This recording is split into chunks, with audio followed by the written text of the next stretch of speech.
Il est 13 heures, l'heure à laquelle le monde se conjugue au féminin.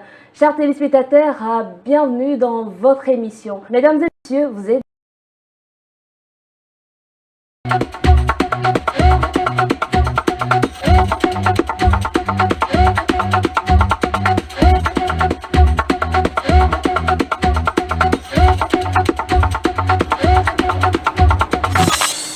La véritable réussite d'un parent, c'est de voir son enfant réussir. Antoine de Saint-Exupéry. Aujourd'hui, on parle de réussite. Au-delà de ça, on parle de la part de responsabilité des parents dans l'avenir de leur enfant. Et on en parle sur ce plateau avec mes deux invités. Niaro Meshak, consultante genre et animatrice web, n'est-ce pas? Oui, tout à fait. Meshak, bienvenue sur notre plateau. Merci, c'est un plaisir d'être avec vous. Merci pour l'invitation. Plaisir à partager. Et ensuite, le seul homme parmi nous. Oui. Alors, Didier Bilkataria est parmi nous sur ce plateau. Expert comptable et financier stagiaire. Merci, madame. Content d'être parmi vous, le seul coq dans la basse-cour, comme dirait quelqu'un. Bienvenue dans Au Féminin. Merci. Alors, déjà, on parle de réussite. C'est quoi la réussite déjà?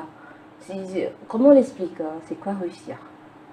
Oui, si on se situe dans le contexte scolaire, académique, réussir revient à passer en classe supérieure, réussir revient à avoir de bonnes notes et pouvoir valider son année. Donc, dans ce contexte, c'est comme ça qu'on peut définir la réussite. Maintenant, dans un contexte beaucoup plus large, la réussite, c'est atteindre tes objectifs, c'est d'être dans une situation d'épanouissement, de gaieté. C'est une situation où on arrive à se surpasser et à donner le meilleur de soi. Alors, Didier. Merci. La réussite, un terme assez vaste, qui est un terme subjectif. Et en fonction des aspirations de chacun, chacun pourra dire, en atteignant cet objectif ou en arrivant à ce niveau. Donc, comme l'a dit la sœur tout à l'heure, ça peut être une réussite sur le plan scolaire, ça peut être une réussite sur le plan professionnel. J'ai aspiré à être directeur par ici et j'arrive au poste de directeur, donc je peux dire que j'ai réussi. Ça peut être sur le plan professionnel, comme je l'ai dit, ça peut être sur le plan social. J'ai milité, je me suis battu pour être député, pour être une personne politique, et puis j'y arrive. Donc je peux dire, ah, j'ai réussi mon pari. Donc la réussite, chacun va l'interpréter comme il veut en fonction des objectifs qu'il s'est fixés. Si je dis que je vais arriver au bureau à 7 heures et que je mets tout en œuvre et que j'arrive au bureau à 7 heures, j'ai réussi. Donc pour chaque personne, il y a une définition de la réussite en fonction de ce qu'il attend, de ce qu'il veut atteindre comme but. Donc, c'est ce que je dirais d'une manière assez grosso modo sur la réussite. Mais est-ce que cette perception que nous avons changée par un modèle que nous voyons peut-être dans la société, peut-être je veux être président parce que Bill Gates est président. Bon, il n'est pas président bien sûr, parce que peut-être... quelqu'un est président quelque part, Emmanuel Macron est président, ou bien peut-être parce que Trump est président, moi aussi je veux être président. Est-ce que notre vision de la réussite n'est pas conditionnée? Oui, plus ou moins la vision est conditionnée parce que nous vivons dans un monde et puis chaque personne ou chaque enfant, des fois quand vous les voyez, ils ont un idéal. Oui. Des fois quand vous voyez un enfant, il dit « Ah, moi je serai Superman » parce qu'il a vu dans des films, dans des dessins animés, dans des trucs là, ce que fait Superman, et puis ça l'inspire. Il dit, bon voilà, moi si je deviens Superman un jour, j'aurai réussi. Ou soit quand il voit Trump, il voit Macron, il voit peut-être le président de la République du Togo, il peut dire, voilà, mais comment est-ce qu'il a fait pour arriver là-bas? Moi aussi, je vais me battre pour pouvoir être un jour président de la République. Donc, le jour où il sera président de la République, il dira que bon voilà, j'ai réussi. Tout petit, j'avais cette où je suis, où je voulais être, donc je peux dire que valablement j'ai réussi. Donc c'est ça. Le monde nous inspire, ça a des influences sur nous aussi, donc là on ne peut pas le sortir du cadre de la réussite. Alors Meshak, est-ce qu'il ne faudrait pas peut-être avoir sa propre notion de la réussite? Alors, au lieu de nous laisser influencer ou de nous laisser la société nous imposer, c'est quoi la réussite? Bon, je ne dirais pas que c'est mal que la société, parce que bon, toute société est régie par des normes. Selon la société, la culture dans laquelle on est, la culture qui domine une société, on a un idéal de réussite. Donc, la réussite en soi, telle que véhiculée par une société, peut ne pas être mauvaise, elle peut être bonne. Mais peut-être c'est la manière dont on inculque les valeurs par lesquelles il faut passer, le chemin qu'il faut emprunter pour réussir, qu'on peut critiquer, qu'on peut remettre en cause. Bon, avoir sa propre définition de la réussite, je peux dire oui, dans le sens où lorsque la société nous donne la forme qu'il faut respecter, nous dit la conduite, on peut rentrer très vite dans la comparaison, on peut se sentir inférieur aux autres, on peut avoir l'impression de ne pas être à la hauteur. Dans ce cas, je peux le dire, mais de manière générale, la société a son fonctionnement pour permettre à la collectivité, à tout le monde, d'être épanoui, de se sentir en sécurité et permettre en même temps aux individus de pouvoir se démarquer et se battre. Alors, quand on parle de modèle de réussite, on voit en même temps quelqu'un qui a réussi, on dit tu as réussi parce que tu as une maison peut-être, tu as un bon boulot, tu as de l'argent. Est-ce que c'est forcément quand j'ai de l'argent que j'ai réussi? Est-ce que c'est quand j'ai de l'argent que je réussis? Il faudrait qu'on revienne à la notion d'inspiration et d'admiration.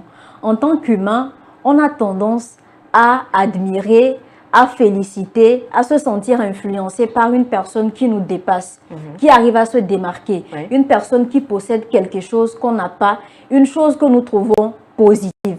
De ce fait, si par exemple, je considère comme essentiel, ce que je considère comme extraordinaire, je ne l'ai pas et que quelqu'un à côté ou en face possède, très vite, je pourrais prendre cette personne-là comme modèle. Je pourrais, bon, modèle, je pourrais dire que cette personne, je vais l'admirer par rapport à ce qu'elle fait. Aujourd'hui, on admire des personnes, comme vous l'avez dit, parce qu'elles possèdent des biens matériels, une maison, une voiture et tout. Et même quand vous prenez le commun des mortels que nous sommes, lorsqu'on se bat, lorsqu'on fréquente, lorsque nous courons dans tous les sens, de gauche à droite, la finalité, c'est de pouvoir s'offrir un confort matériel. Et à côté, chacun aussi se bat pour avoir une famille, pour avoir ce confort émotionnel, psychologique. Donc oui, ça peut être un idéal, voir quelqu'un qui possède un bien matériel et dire admirer la personne, mais peut-être il ne faudrait pas se limiter à juste ce qu'on voit, se battre pour atteindre cela et ne pas peut-être faire des choses qui ne sont pas bonnes pour arriver à ce niveau. Alors, pour vous, Didier, est-ce que quand vous voyez quelqu'un, pour vous, quelqu'un qui a réussi, c'est forcément quelqu'un qui a les moyens, quelqu'un qui a une certaine portée dans la société? Bon, généralement, en Afrique et dans le monde entier, vous allez voir, quand on dit quelqu'un a réussi, c'est parce qu'il a des biens matériels, il a des maisons, il a des enfants, il a des entreprises qui tournent bien et il a de l'argent. Mais est-ce que ça se limite à de l'argent? Il y a des gens qui ont de l'argent aujourd'hui, ils sont souffrants, mais même l'argent qu'ils ont, ils peuvent dépenser tout l'argent, mais ils n'auront pas la santé. Donc ça veut dire que les biens matériels sont essentiels, mais qu'on ne s'accroche pas nécessairement que c'est parce que je dois avoir des milliards sur mon compte pour pouvoir dire que j'ai réussi. Mais vous allez voir un cultivateur dans son champ, dans son village, dans son coin, qui cultive son champ, qui fait toutes ces activités, il est en bonne santé, il arrive à manger à sa faim, ses enfants évoluent normalement à l'école, mais c'est de l'argent dans un compte, des milliards dans un compte, mais il est à l'aise, il est épanoui, parce que qu'est-ce qu'il veut? Ses activités prospèrent, son champ cultivé au gré des saisons, ses enfants aller à l'école, réussir. Et vous allez voir cette personne-là, peut-être, il n'a pas d'argent, mais il est simple, épanoui. Et puis, quand tu le vois, il a la joie de vivre en lui. Mais il y a des gens, ils ont tous les biens matériels, mais quand tu le vois, tu ne sens pas cette joie de vivre. C'est ça. Donc, ça veut dire que ce n'est pas seulement les biens matériels, ce n'est pas seulement l'argent qui conditionne la réussite. Vous allez voir quelqu'un avec peu de moyens qui va vous dire non, moi je suis assez satisfait, hein, ça me va. Donc en quelque sorte, réussir, c'est vraiment être épanoui, avoir cette joie de vivre, c'est ça? Oui, donc j'aimerais donner une petite citation philosophique qui dit d'Albert Schweitzer, le succès n'est pas la clé du bonheur, le bonheur est la clé du succès. Si vous aimez ce que vous faites, vous réussirez. C'est assez vaste. Exactement, oui. assez vaste. Est-ce que avoir le succès, ça garantit le bonheur? Non. Ça ne garantit pas le bonheur. Mais quand vous faites quelque chose que vous aimez faire et que vous réussissez, c'est là où vous êtes épanoui. Vous pouvez dire que là, je suis heureux. Que cette personne, il a le bonheur. C'est comme ça, moi, je le vois. Je peux rebondir oui, allez, sur la question. J'aimerais également ajouter que notre conception du bonheur, du succès aussi, dépend de la société, de la culture dans laquelle on est. Par exemple, dans notre société moderne, avoir une voiture, avoir une maison. C'est le bonheur, c'est vraiment être riche et beaucoup de personnes auront tendance à vous envier, à vous admirer. Dans d'autres contextes, dans d'autres circonstances, il y a des personnes qui se sentent heureuses, peut-être parce qu'elles ont beaucoup d'enfants.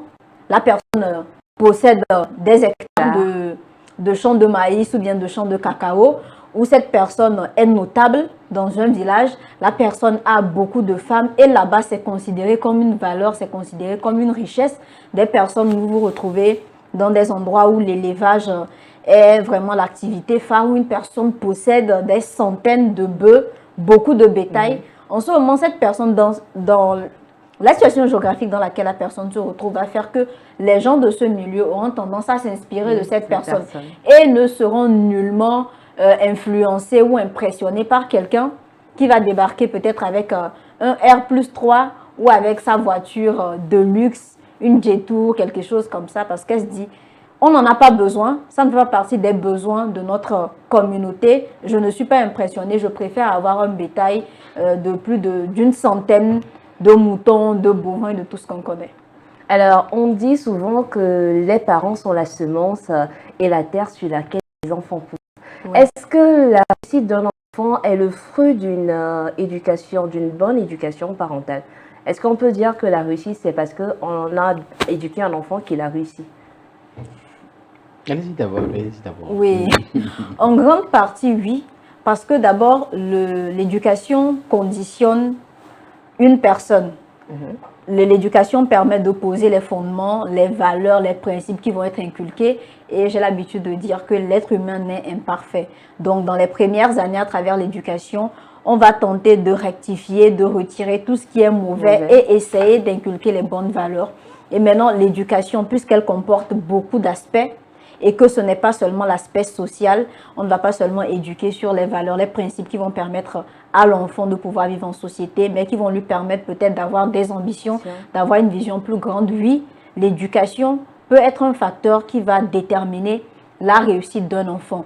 Et pas seulement l'éducation, l'environnement également influence. Parce que nous soyons en Afrique,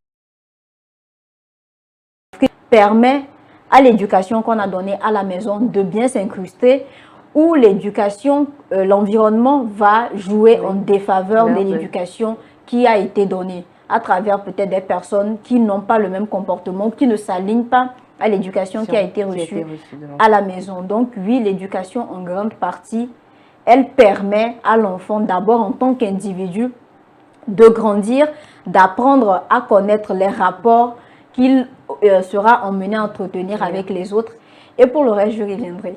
Alors, Didier, est-ce que vous êtes d'avis? Je suis parfaitement d'avis. Quand vous voulez construire une maison, on commence par quoi? Par les fondations. Et les fondations, c'est la base. Donc, pour toute personne, pour tout être humain, l'éducation qui commence à la maison par les parents, c'est la fondation. Donc, c'est pour dire que plusieurs personnes qui ont reçu de bonnes éducations, à la fin, ils réussissent. De la même manière, vous allez voir dans certaines familles où des enfants étaient martyrisés ou autres là, à la fin, vous allez voir ce qu'est la vie de ces gens-là, ce que toute l'influence négative qu'il a eue dans son enfance va peut-être rejaillir sur ses enfants et de génération en génération. Donc, je dirais que c'est la pierre angulaire, l'éducation. Et que quand vous allez voir, il y a beaucoup de gens, quand leur éducation est réussie, ils réussissent dans la vie. Mais des fois, quand l'éducation est faussée, il y a des, il y a des, il y a des, il y a des dérives. Et je dirais aussi que, comme l'a dit la sœur, le monde dans lequel nous vivons influence les enfants. Donc, les parents, quelle que soit l'éducation qu'ils vont donner à leurs enfants, doivent être dans une approche de dialogue avec leurs enfants, les écouter, leur apporter le soutien moral, affectif et l'accompagnement nécessaire. Parce que nos enfants sont ce que nous sommes. Parce que chaque fois que vous voyez, quand tu vois dans une famille, le papa est avocat, le papa est expert comptable, le papa on dit, qu'est-ce que tu vas faire quand tu seras là? Ah, moi je serai comme papa. Donc ça veut dire qu'ils nous prennent déjà comme un modèle. Et donc l'éducation qu'on leur donne, c'est ça qui continue par faire effet jusqu'à ce qu'ils n'arrivent là où ils doivent arriver. Quitte à ce qu'ils changent en chemin, hein, il dit, bon, papa est avocat, mais je vois que papa ne nous accorde pas beaucoup de temps. À chaque fois, il est parti, il revient la nuit, le temps qu'il revienne. Non, non, non, non, moi, je ne veux pas ce boulot-là. Mais ça veut dire qu'il voit déjà des côtés négatifs du truc. Et puis, à un certain moment, il se donne maintenant une certaine idée, un idéal de ce qu'il veut être. Mais l'éducation est toujours le soubassement qui permet aux enfants d'évoluer vers leur idéal quand ils font un choix à un certain moment de leur vie. Alors, vous avez parlé de parents. Oui. Déjà, quand on dit parents, est-ce que c'est le père et la mère? Ou bien, vu qu'on est en Afrique, est-ce que c'est plus élargi? Oui, le concept de parents a beaucoup d'influence sur les enfants. Vous allez voir des couples dans lesquels les parents sont ensemble. Oui. Quand tu suis l'éducation de cet enfant-là, c'est différent un peu de ce que une femme seule fait quand elle est avec son enfant. Quand une femme seule éduque un enfant, et quand un homme seul éduque un enfant, et quand un couple éduque un enfant. Il y a toujours une différence. Il y a toujours une différence. Faites l'expérience. Regardez quelqu'un qui est élevé dans une famille où les deux parents vivent ensemble. Regardez dans une autre famille où dans une autre famille monoparentale où c'est un seul parent qui élève l'enfant. Oui. Il y a toujours une différence. Et l'idéal, c'est que les deux parents puissent apporter leur contribution dans l'éducation. C'est les deux. Le père et la mère. Le père et la mère, obligatoirement. Et les oncles et les tantes Non, les oncles et les tantes, ils viennent en accessoire, hein, ils viennent accessoirement. Parce que des fois, les deux parents le font quand ils sont un peu dépassés. Ah, tonton, s'il te plaît, viens voir ton fils là, il me fatigue. Depuis un certain temps là, je lui dis des trucs qu'il ne comprend pas. C'est en ce moment qu'on fait intervenir. Parce que le papa a usé tous les moyens, le dialogue, les sentiments, il fait de petites gâteries. Et puis la mère, si ça ne marche pas, il dit, ah, va, tonton. Ah, ton fils là, il ne me répond plus, hein, je ne le sens pas. Est-ce que tu peux venir? Ah, ok, tonton dit, ah, ok.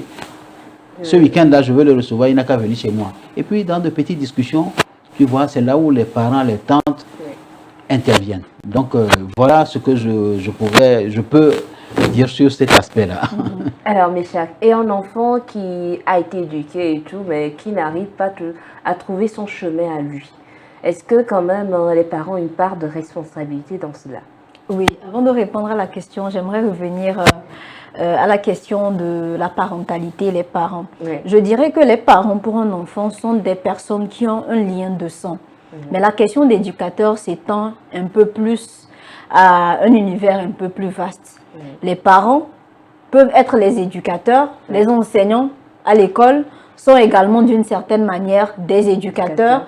Et on griffe la personne qui est qualifiée de l'homme de la rue aussi peut être un éducateur pour un enfant. Et maintenant, il a distingué la question de selon que les parents monoparentales voilà, soient ensemble ou non.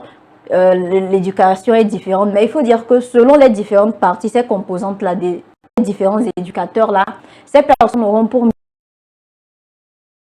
mission un élément très précis à la construction, au développement de l'individu. Maintenant, revenant à la question, vous pouvez me relancer.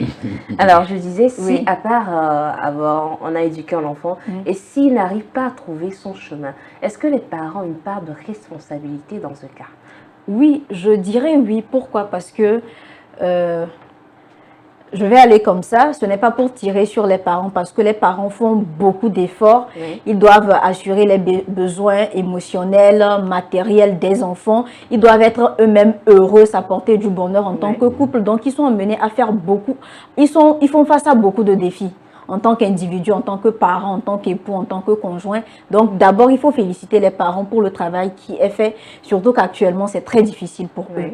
Maintenant, oui, la responsabilité, les parents sont responsables lorsque l'éducation n'a pas marché. Pourquoi?